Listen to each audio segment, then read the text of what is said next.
kind of the thing I like to talk about generally, which the topics I cover, like in my keynote, serves that it kind of comes from this idea is to ditch the to-do list and master the to-be list. So the to-be list is people-oriented. The to-do list is task-oriented. So there's nothing wrong with being an amazing manager and an amazing supervisor. Supervisors and managers are often very task-oriented. But the day you start deciding that you are going to be a leader also is the day you have some harmony between your tasks and the people. And the people is your to-be list. So I probably shared this with you at some point. I had, when I was like 27 years old, my first real mentor was a guy by the name of Ralph. He was my general manager, and I was the assistant general manager in Secaucus, New Jersey, at the Embassy Suites Hotel in Secaucus. And he was new to me, and he asked me what my career goals were.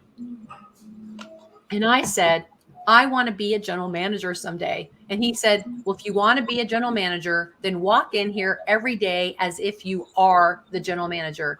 Be the general manager. And that was some of the best advice that I've ever gotten, because it changed my mindset. It's not like waiting for somebody else to do it for you, or waiting for the stars to align, or kind of being on that lazy river of your career where you just wait for the things to happen. I walked in every day and it totally changed my perspective. I walked in thinking, okay, if I'm the general manager, who am I talking to? What am I doing first? Who am I being? And it changed the way I treated my employees and my customers. And I got more focused on the people and less focused on the task. And that's the to-be list, is who do you want to be? And then live into that. And what happens is you gain more followers and you gain a team that supports you. And the to-dos oftentimes take care of themselves. I have to wonder, because I always preach be first. Like I said, the do's will come later. When you're giving your keynotes, you don't get much pushback on that, though, do you? About, hey, be, then your do will kind of balance out. Do you get a lot of pushback about that? Well, I think the fear is then what happens to the tasks? And believe me, I'm a reformed control freak. So, I mean, you do worry about the things getting done, the activities getting done. So it's not necessarily about totally letting go of the tasks and the to-dos, but you've got to have balance. It's kind of like when we give feedback to employees, oftentimes we're always giving feedback that's a criticism, right? Yeah. And we're trying to fix things, but we forget to give praise. So Dale Carnegie teaches us to have equal measures of criticism and praise, because if you only tell people what not to do, they don't know what to do.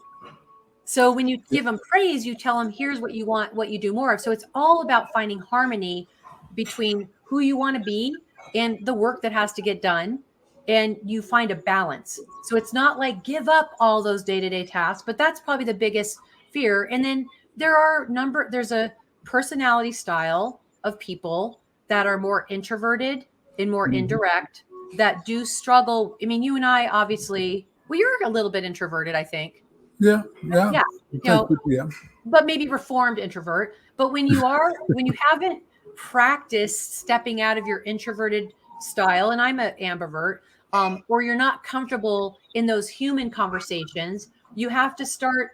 If you're very task oriented, that's probably the other person that struggles is, wait a minute, you want me to ask somebody about their dog and their kids? And here's the thing is that it's not, you don't have to do it, but if you want to be a more influential leader, it's a good skill to learn. It's a good strategy to employ, is accepting the fact that you've got people that are humans working for you, and they want to be working for a human that cares about them and sees them as a person, not just as a task. And so that's probably where some of the pushback comes from too, is like, well, I'm not a people person. Okay. Well, I'm afraid you are, but okay. Yeah. You don't have to be a people person. I just want you to want to know your people so that your people want to work for you. That's all it is. That's a good way to put it.